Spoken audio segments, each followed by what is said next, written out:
Assalamualaikum warahmatullahi wabarakatuh. Halo semua, perkenalkan namaku Hanifah Azhar Salsabila, akrab disapa Zahra. Pada kesempatan kali ini, aku akan membuat video tutorial cara pembuatan logical model dan relation model dengan menggunakan SQL Database Data Modeler, serta pembuatan DDL dan DML menggunakan Oracle. Adapun data untuk pembuatan database sederhana ini didapat dari lembar KRS yang kemudian dikelompokkan menjadi beberapa bagian, hingga akhirnya dari data tersebut didapat 10 entitas yang akan aku buat di SQL Data Modeler. Adapun untuk 10 entitas tersebut antara lain sebagai berikut. Langkah pertama dalam pembuatan entitas, kawan-kawan dapat mengklik icon entity pada bagian kiri atas bermenu. Lalu setelah itu, klik sekali lagi di bagian ataupun tempat yang ingin kita letakkan entitasnya. Isi nama entitas sesuai dengan nama entitas yang teman-teman inginkan. Kemudian lakukan hal yang sama hingga 10 entitas tersebut berhasil dibuat. Sedikit informasi, entitas itu juga bisa kita sebut sebagai judul atau kepala tabel dari sebuah tabel atau bangunan yang ingin kita buat.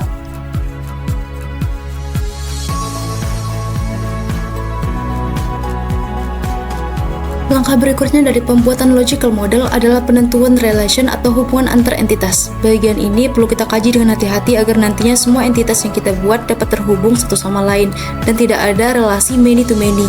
Jika didapat relasi many to many, teman-teman harus memecah entitas yang telah dibuat sebelumnya agar lebih sederhana, menjadi one to many atau one to one. Pada pembuatan logical model kali ini, relasi yang banyak saya gunakan adalah one to many. Contohnya saja ada terdapat pada bagian fakultas dan juga prodi. Atau bisa dibaca, setiap fakultas bisa memiliki banyak program studi di dalamnya, tapi di setiap program studi hanya dapat memiliki satu fakultas saja. Sehingga relasi antara fakultas dan prodi itu dikatakan sebagai one to many.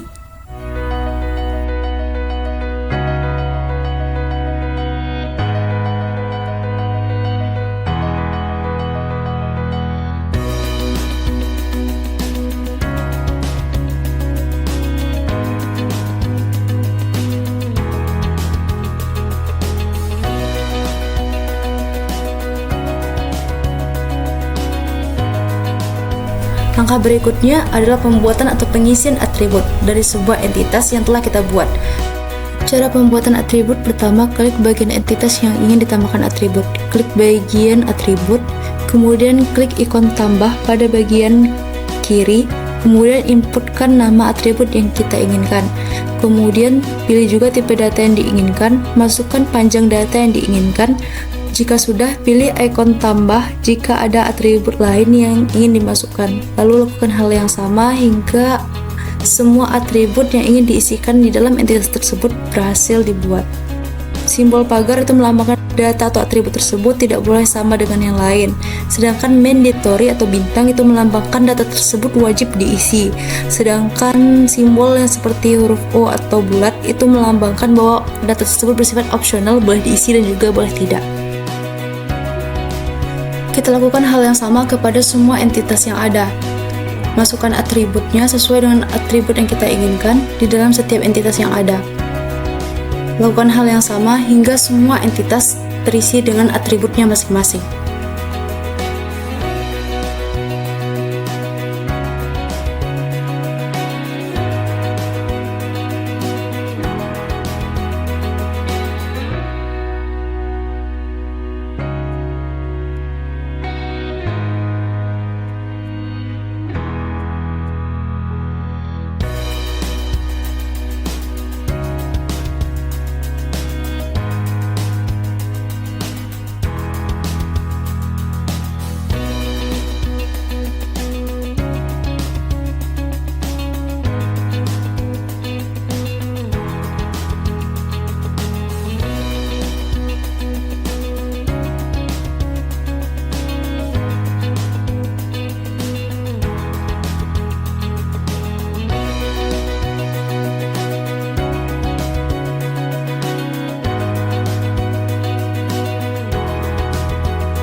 berikutnya yaitu pembuatan not penghubung antar entitas.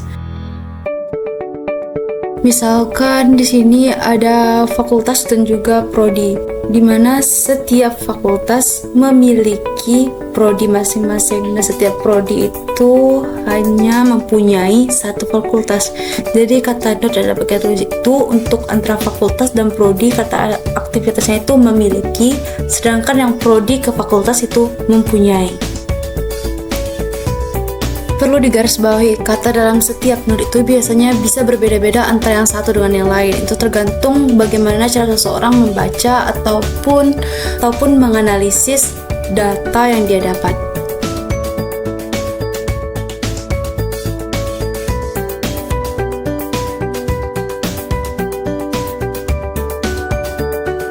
Langkah terakhir dari logical model untuk mengubah entitas dari atribut yang kita buat ke relation model, kita cukup mengklik ikon panah 2 ke arah kanan pada bar menu, kemudian klik engineer relation, dan relation model pun selesai dilakukan.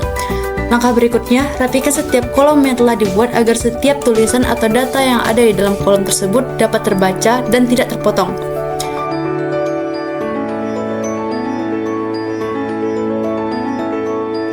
Tambahkan unique key bila terdapat data yang bersifat unik atau data tersebut mirip primary key tapi bukan primary key. Cara untuk menambahkannya cukup klik pada kolom yang ingin ditambahkan unique key, kemudian klik ikon tambah, pilih atribut yang ingin dijadikan sebagai data unique key, klik ikon panah ke kanan, lalu klik OK. Data yang kita pilih tersebut akan secara otomatis tertulis sebagai unique key dengan singkatan UN. Lakukan hal yang sama jika ada data unique key lain yang ingin ditambahkan.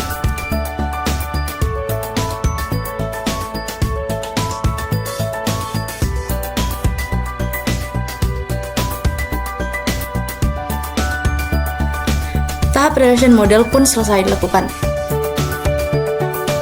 Tahap berikutnya kita mulai melakukan coding di CMD Oracle. Langkah pertama yang dapat kita lakukan saat masuk ke command line SQL adalah masuk ke DBA atau database administrator terlebih dahulu. Selanjutnya kita masukkan instruksi connect sysassist DBA, kemudian masukkan password yang kita inputkan pada saat instalasi aplikasi sebelumnya. Selanjutnya kita buat penyimpanan di dalam database administrator. Di sini kita menggunakan instruksi create user, nama file yang ingin kita buat. Di sini aku buat latihan basdat, identified by, ini password yang akan kita gunakan untuk membuka file tersebut. Lanjut kita berikan semacam hak istimewa kepada penyimpanan atau file tersebut. Di sini aku gunain instruksi greenDBA. GreenDBA itu nama filenya latihan basdat, kemudian enter. Setelah pemberian green berhasil dilakukan, kemudian kita tulis lagi ataupun masukkan lagi instruksi disconnect, yaitu kita keluar dari sistem utama DBA-nya. Kemudian kita masukkan instruksi lagi connect latihan basdat. Jadi kita masuk ke dalam file yang telah kita buat sebelumnya. Kemudian kita masukkan lagi password yang setelah kata by yang kita tulis tadi. Setelah itu akan keluar tulisan ataupun instruksi connected. Jadi kita terhubung ke dalam file penyimpanan yang baru kita buat sebelumnya. Langkah berikutnya kita bisa masukkan instruksi select table name from user tables untuk melihat apakah benar penyimpanan yang kita buat tersebut masih kosong atau sudah ada isinya. Oke, dari sini kita akan mulai proses pembuatan DDL. Bagaimana cara pembuatan DDL? Dalam pembuatan DDL kita akan menggunakan instruksi create. Cara pembuatannya yaitu kita bisa menuliskan instruksi create table, kemudian diikuti dengan nama kolom yang ingin kita buat. Kita tuliskan create table fakultas, kemudian kode fakultas. Di sini tipe datanya varchar 2 dengan panjangnya itu 5. Kemudian kita lanjutkan lagi nama fakultas, tipe datanya juga varchar 2 dengan panjang data 50, di mana primary key-nya itu terdapat dalam kolom kode fakultas. Sedangkan dalam penginputan tabel lain yang ada relasinya ke tabel lain seperti tabel prodi, itu kita bisa menggunakan instruksi juga sama create table prodi, di mana kode fakultas varchar 2 dengan panjang 5, kode prodi dengan varchar 2 panjang 10, nama prodi varchar 2 panjang 50 dengan constraint. Kita sini menggunakan constraint prodi PK. PK itu kependekan dari primary key. Primary key, kemudian masukkan lagi primary key-nya terletak di mana, yaitu kode prodi. Kemudian constraint PF itu artinya prodi fakultas, FK itu Frankie, kode fakultas, dimana kode fakultasnya itu dia ngelihat referensi dari referensi fakultas di kode fakultas, yaitu dia referensi atau relasinya ke kode fakultas. Oke, kita lakukan yang sama ke 8 kolom lainnya. Kita ubah kolom tersebut menjadi source code create table-nya. Langkah dan caranya itu masih sama.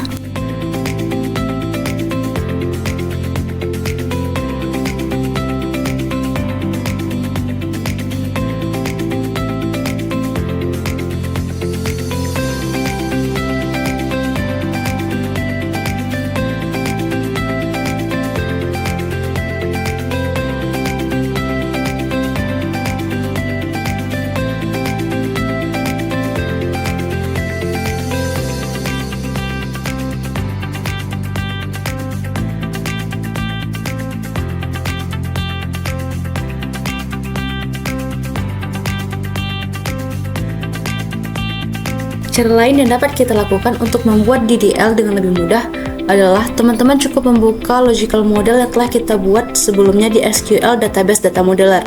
Klik icon yang berbentuk tabung, klik kata generate, lalu klik lagi OK. Secara otomatis, table relation model yang telah kita buat sebelumnya akan berubah menjadi source code DDL. Jika ada source code yang error, kita bisa langsung memperbaikinya hingga source code tersebut tidak error. Langkah selanjutnya, teman-teman cukup memblok dan mengcopy source code yang kita inginkan. Lalu klik paste pada command line SQL tempat kita telah membuat penyimpanan file database sebelumnya, dan tabel pun akan berhasil dibuat. Untuk pengecekan, teman-teman cukup memasukkan instruksi select table name from user table di dalam command line, dan kemudian kolom yang berhasil dibuat akan ditampilkan.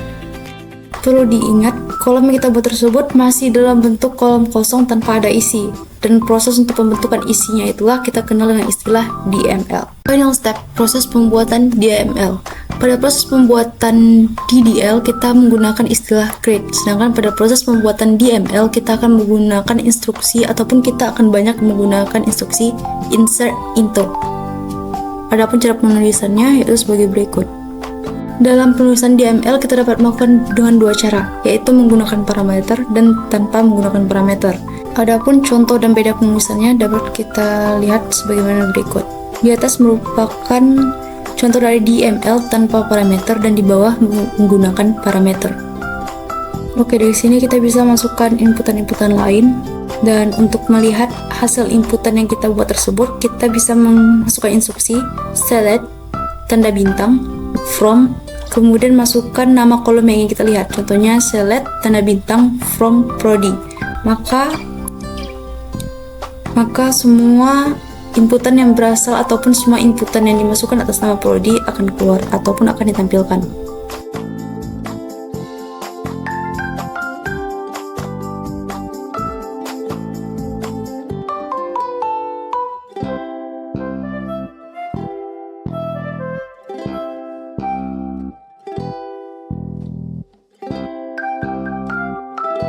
Oke, sekian penjelasan singkat dari saya. Assalamualaikum warahmatullahi wabarakatuh.